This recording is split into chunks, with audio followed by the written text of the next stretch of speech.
Hello everyone, I'm Alex Dykes, and today we're inside a 2014 Nissan Rogue taking a look at the Nissan Connect infotainment system. This is the same system that you'll find in a wide variety of Nissan products at this time. It uses a 7-inch touchscreen LCD right here in the dashboard. We have a single slot CD player up top. This SD card slot right here is where you'll find the card for the navigation mapping interface. If you pull that open, you'll see a single slot SD card right there, and that's for the navigation maps if your unit is so equipped. We also have an apps button over here, and let's go over the features one at a time. First off, we have Sirius XM satellite over here. You can see we touch the channels list on this screen. This touchscreen does have some sliding controls, so you can slide the sliders up and down to navigate these lists a little bit more efficiently. AM/FM radio as well, single slot CD interface. The auxiliary interface is where you'll find both the iPod, USB, as well as the regular Bluetooth audio interface and a standard stereo mini jack. Right now I have an iPhone 5 connected to this system. As you can see, it's indexing my media library. Once the indexing is complete, you will have access to full voice commands over the system, very much like Toyota's Entune system and Ford's Sync product. If you hit the voice command button on the steering wheel, it'll show you what those voice commands available in the system are right here on the screen. The system does have a very fully featured voice command interface. You can voice command your audio system, navigation destinations, as well as the integrated Nissan Connect apps in this system. One slight omission seems to be that, unlike Ford Sync, you cannot control the playlist on your iPod or USB device, but you do have access to artists as well as song titles. The system does need to re-index your device every time you start the car or plug a new device in. So this device has been plugged into the car before, but we turned off and started the car again, so it does have to re-index the device. And my device has about 5,000 songs on it, and it does take about 3 or 4 minutes for this system to completely index the device. Until then, the voice commands for the device are not going to be available. Now that that indexing little message right there is off, now the voice commands are available for the device. We do have, of course, full access via the standard touchscreen interface for accessing artists, playlists, albums, genres, etc. via the device. It's very snappy as far as interface goes, and we do have that sliding ability in this screen as well. So you can just click on your particular playlist, and the system will then find the tracks in there and start playing it. Like many systems on the market, album art is displayed on the screen. We have a repeat option and a shuffle option as well. The nav button is where you'll find the ability to enter addresses or points of interest, previous destinations, taking you home, or on the next page we have a few other options like our address book, city centers, intersections, etc. The map button is where you'll see the map with XM satellite traffic information displayed right there on the screen. A 3D view can also be selected for the mapping interface, and one thing to note is that this traffic information, as I said, is delivered by Sirius XM, so you do need a Sirius XM traffic subscription in order for this traffic to work. We also down here have a camera button. This is because our particular model is equipped with an all-around camera system. The system uses 4 different cameras, one in the front of the car, one in the rear of the car that's also doubling as the backup camera, and then 2 cameras located inside each of the side view mirrors. It then stitches these camera images together to give you a top-down image, so it looks as if you have a camera over the entire car to help you guide around certain tricky parking situations.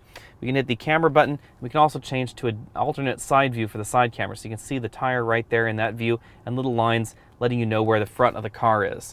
Our particular model also features moving object detection. That's what the MOD icon right there and right over here indicates for you.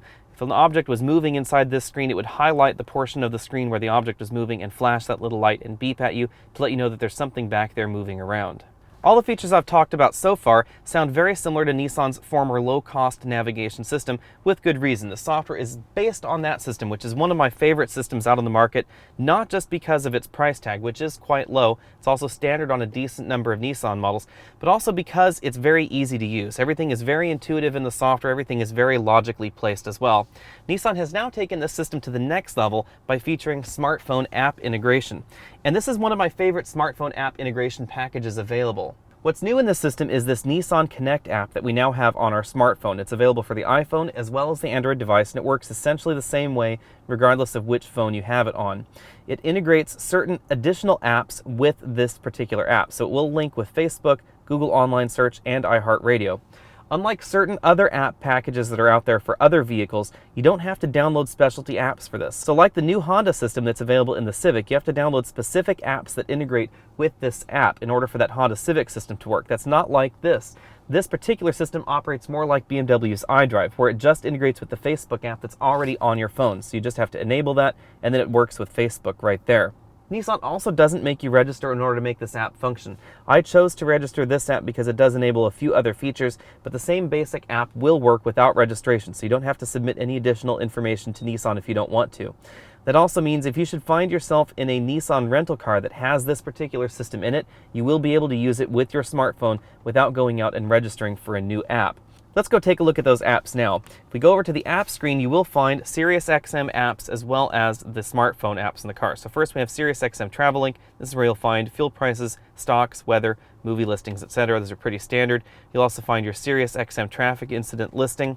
If we go back, we'll have our voice command help, and this shows you what voice commands you can actually use. So if we click on the audio device, you can see that we have play AM, FM, tune to particular stations, SiriusXM channel numbers, play artists, play songs, etc., that sort of thing. Over on the app screen, Nissan tells us that there will be more apps coming for the system, but at the moment we just have 3. We have Facebook, iHeartRadio, and the online search app. Facebook is your pretty standard car Facebook interface. It reminds me an awful lot of BMW's iDrive. You can view posts and you can have it read posts out to you. So we click on our news feed right here. Hopefully there's nothing embarrassing in my news feed. So we can see right here, if we click on a particular entry, the car will read the entry out loud to us. We click the play button here. It's been a hell of a week, JG. In addition to reading the posts out loud, you can also thumbs up posts.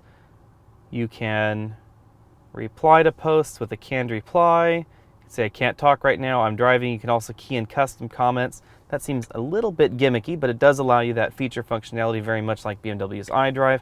You can also use this system to check in, check events. If there are events in your Facebook calendar, you can look them up. You can also enter a status right here in Facebook. Unlike BMW's iDrive, it doesn't mine your information, so you only have particular entries in the system. You can also choose the keyboard option if you're parked, and then you can just type in whatever entry you want into that Facebook status post. iHeartRadio is fairly self-explanatory. It's your typical Bluetooth media streaming interface. Well, both of those aren't options that I would use. I have found this Google Online Search very, very useful in this system. The Google Online Search gives you several different options. You can use Google Send to Car, which allows you to look things up on your computer and then send that destination to your car. You can also look up information in particular categories. You can look up restaurants, etc. If we go over to the next page, we have gas stations as well as attractions. Go back to the previous page. What really is cool about this system is this voice search button, and you can use this while you're driving. So you just click that and you click the little voice command button and you can search for any voice entry, and the system works very, very well. So let's hit this button right here and we'll see Crow's Nest, Santa Cruz, California. You can see right now it has voice recognized Crow's Nest in Santa Cruz, California, and now it's looked up and it thinks that the best option is the Crow's Nest restaurant. It also gives you a few other options. Of course, this is all live data streaming onto your phone via your Bluetooth or USB connected smartphone with the app running. Well, there are other connected systems out there. What makes this system unique is the nuanced voice recognition software, which works incredibly well. And then, of course, you have access to Google's full online database via your paired Bluetooth or USB connected smartphone. This gives you up-to-date access to the latest listings in Google's database. So it's much easier to find current listings like this. And it'll, of course, give you an address that the nav system can then take you to. So if I click on this particular entry right here, it will then give me the option to go ahead and start navigation there. Because we have complete online information, I also have the phone number there so I can call them, but I can just hit the start button and it will tell me how to get there. Well, this car does have a built-in navigation point of interest database like all the other systems out on the market. This particular functionality allows you a great deal more flexibility, especially in an area where there are a lot of new developments. So if you're in a relatively new area or you're in a subdivision that's constantly building out and there are new restaurants there and you're looking for something along those lines that's relatively new, you're not going to find it in any car's built-in online database. You'll instead only find it right there in the apps database because it can search Google for that. The Bluetooth phone interface is your fairly typical Bluetooth phone interface. We have a phone book, call lists, redial, and we do have a full number keypad, which I really appreciate. This little sun and moon button is where you can adjust the system's dimming. We have night mode there, and we have an auto mode, and you can adjust the brightness in each of those with this little selector knob. Track forward, backward, we have a back button that works everywhere in the system. So if you're in a particular menu, for instance, if we're in the phone book menu and you want to go back, you can just hit the back button and it will take you to that previous screen. If you prefer to interact with your system with a scroll knob instead of using the touch screen, we do have that option over here. This is the tune and scroll button, and you can use this particular button to wander around, hit the enter button, and then you can use the button again and the knob arrangement to dial particular digits in the system or to interact with any of the menus right there in the software. The apps menu is where you will find system settings. System settings do relate primarily to audio navigation, Bluetooth phone interface, and this system in general, because this system is available in a wide variety of different Nissan vehicles. You don't really control vehicle settings from within this interface. Overall, Nissan Connect continues to be one of my favorite navigation and infotainment systems out on the market. We have everything that I expect in a modern infotainment system, from excellent iPod integration with complete voice commands to Google integration so you can look up businesses via the online database provided by Google. We also have SiriusXM traffic, which I appreciate, and a fairly snappy mapping interface as well. More importantly, Nissan is including this system in a decent variety of trim levels on a wide variety of their products. So rather than making it an option that you do have to pay for, like you'll find in certain other car manufacturers, this system is going to be widely available on the dealer lot in a wide variety of cars. Nissan does make you pay for this system in certain trim levels of certain cars. However, it's still relatively inexpensive. As I recall, in the Nissan Versa Note, the system is about a $700 solo upgrade in certain trims of the Nissan Versa Note, which is a very inexpensive car, and I think it's worth every penny. Again, the app integration is really what helps create the value for me, especially when you look at this system in lower end products from Nissan, because this database won't need to be updated as often. Part of the reason why people tend to upgrade the map database is for point of interests and other entries in the system. And with this particular system, the only reason you would ever need to update the map database is when there are new roads in a navigation area on the system that you need, because your current up-to-date listing information for points of interest will be found right over here on the app integration if you have a smartphone connected to the system. Thanks for taking the time to check out this video. Again, I'm Alex Dykes, and this has been the Nissan Connect infotainment system inside the 2014 Nissan Rogue. Go ahead and click that subscribe banner at the bottom of your screen so you can be updated on all of our latest videos. Like this video, comment on this video, tell me what you liked and didn't like about the video. And if you want to know more about the 2014 Nissan Rogue, there'll be a link at the end of this video so you can click right on over to that, as well as some other related videos that you might be interested in.